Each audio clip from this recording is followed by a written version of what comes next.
Okay, so to answer the questions on this, should women receive lesser sentences? I don't think that a woman should receive a lesser sentence just because she's a woman. I think that other factors need to be considered. I think a lot of women do have come from a background of a lot of trauma or abuse, and also they are often influenced by males to commit crimes, pressured to commit the crimes. So I think their background needs to be considered, what kind of led them to the crime, but also women tend to be the primary caregivers. And I think that needs to be considered also when women are being sentenced. Should criminal history play a part in a person's sentencing? It should, but only to an extent. So I think, I mean, everything goes off matrix and numbers. How many, felonies has this person done before, blah, blah, blah.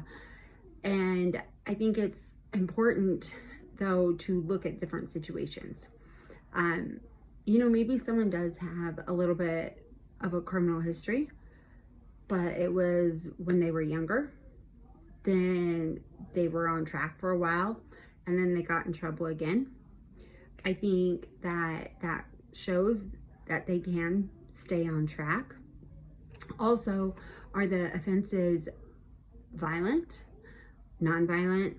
I think people that have violent offenses and are sex offenders, their criminal history should definitely play into the sentencing, no matter how long it's been. Those are crimes that have such an impact on the victims. I mean, any crime does, but the violence and the abuse definitely should play into that. Also, should being a parent play a part in a person's sentencing? Yes, I do think it should. But I think it has to be looked at. So just because you're a parent doesn't mean that you're a present parent. So I think if it's going to be considered into sentencing, how much is that parent involved in the child's life? If it's just someone that comes around every so often, then no, it shouldn't be considered. But if this is a primary caregiver or someone that does spend a lot of time with that child, I think it does matter. For a child to have to go visit their parent in prison really does affect them. And yes, the parent shouldn't have committed the crime, right? But that's not the child's fault. And the fact that they still want to have a connection with their parent, but it's no matter what, it's not going to be the same connection, right?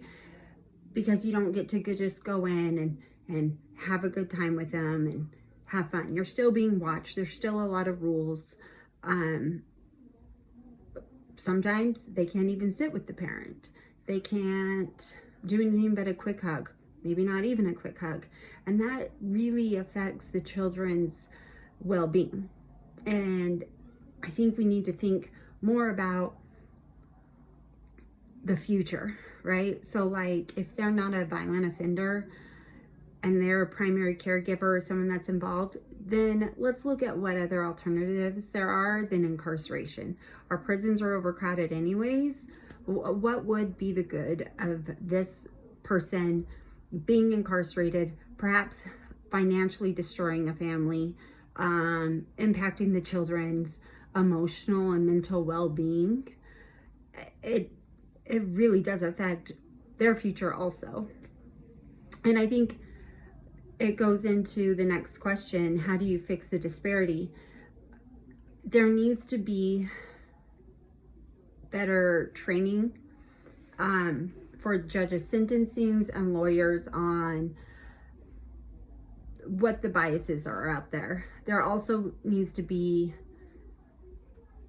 less like rigid rules, the minimum mandatory, because every case is different, every person is different, and I just think that it needs to be more on a case by case and shouldn't just be, okay, this is it no matter what. And I think we have a long way to go to try to make the system more fair. There just needs to be more flexibility and to consider the individual.